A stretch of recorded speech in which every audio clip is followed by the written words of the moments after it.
Yes, dear student, today we are going to discuss here Lange's law.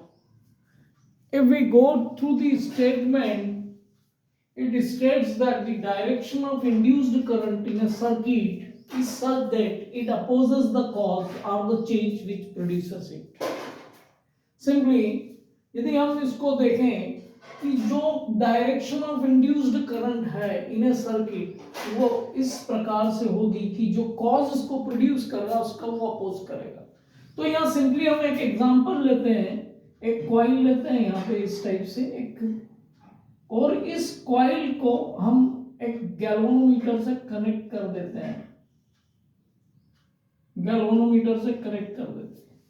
अब इस coil के पास में हम एक मैग्नेट को लेके चलते हैं, इसमें हम ये मान लेते हैं ये नॉर्थ पोल है और ये साउथ पोल है। इस मैग्नेट को हम इस ओर लेके आ रहे हैं, तो when it is carried towards coil, तो कॉइल में जो मैग्नेटिक फ्लक्स लिंक्ड हो रहा है इस मैग्नेट के कारण, क्योंकि चेंज होगा मैग्नेटिक फील्ड में, मैग्नेटिक फ्लक्स में चेंज होगा, तो इसमें एक ईएमएफ इंड्यूस्ड होगा और ये ईएमएफ इसमें करंट को जनरेट इंड्यूस करेगा जो कि क्लोज्ड सर्किट होने के कारण होगा।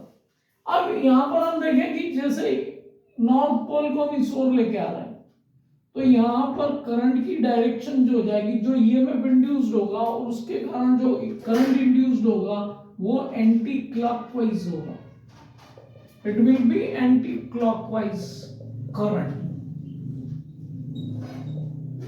तो करंट एंटी क्लॉकवाइज हो गया, तो हम जानते हैं कि जब एंटी क्लॉकवाइज करंट फ्लो होता है तो उस फेस पर नॉर्थ पोल और अपोजिट फेस पर साउथ पोल होगा, क्योंकि north pole and south pole always exist in pairs, poles always exist in pair, magnetic poles always exist in pairs. तो नॉर्थ होगा तो उसके साथ में साउथ होगा ही होगा। अब यहां पर हम देखें नॉर्थ पोल इस ओर आ रहा है और जब वो इस ओर आ रहा है तो यहाँ पे एक एंटी क्लॉकवाइज करंट जनरेट हो रहा है। एंटी क्लॉकवाइज करंट क्यों जनरेट हो रहा है? क्योंकि यहाँ मैग्नेटिक फ्लक्स जो लिंक्ड हो रहा है कॉइल के साथ में उसमें चेंजेस आ रहे हैं, और जब उसमें चेंजेस आ रहे हैं तो ये एक ईएमएफ को इंड्यूस कर रहा है और ईएमएफ एक करंट को इंड्यूस कर रहा है, और करंट की डायरेक्शन एंटी क्लॉकवाइज है, और एंटी क्लॉकवाइज करंट की डायरेक्शन होने से ये नॉर्थ पोल स्पेस पे होगा जिस ओर से मैग्नेट आ रहा है। तो अब ये नॉर्थ पोल और ये नॉर्थ पोल एक दूसरे को अपोज कर रहे हैं, ये इसको अपोज करेगा, इस ओर आने नहीं देगा, means there will be a opposition and you need to have apply more force. तो अब यहां पर ये जो कहा जा रहा है that it opposes the cause, cause कौन है? इसको प्रोड्यूस करने वाला इस इंड्यूस्ड करंट को, इस मैग्नेटिक पोल को, ये मैग्नेट है तो इसको अपोज कर रहा है, इसके मोशन को अपोज कर रहा है, इसके मोशन को ये अपोज कर रहा है। नाउ अब हम देखें, हम एक और एग्जांपल लेते हैं। Now again we have taken a coil, galvanometer से कनेक्ट कर दिया, और अब हम इस जो मैग्नेट को इस डायरेक्शन में लेके आ रहे थे, now we will carry it in the opposite direction of this. अब मैग्नेट जो है नॉर्थ पोल और साउथ पोल है, यहाँ पर जो magnetic flux linked with the coil है वो चेंज होंगे, और चेंज होने के कारण इसमें जो करंट जनरेट होगा, इंड्यूस्ड होगा या ईएमएफ इंड्यूस्ड होगा, वो अपोजिट डायरेक्शन में करंट को इंड्यूस करेगा। मींस यहां पर अब क्लॉकवाइज करंट फ्लो होने लग गया।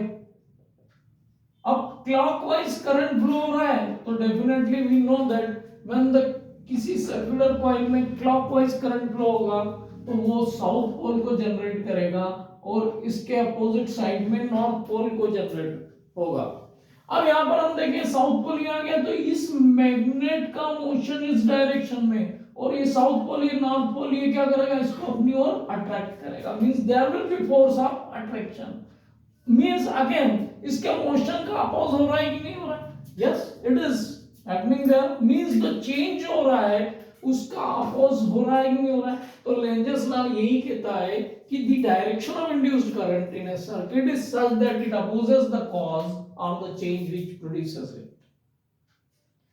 इस तरीके से हम इसका एक्सप्लेनेशन लिख सकते हैं सिंपल।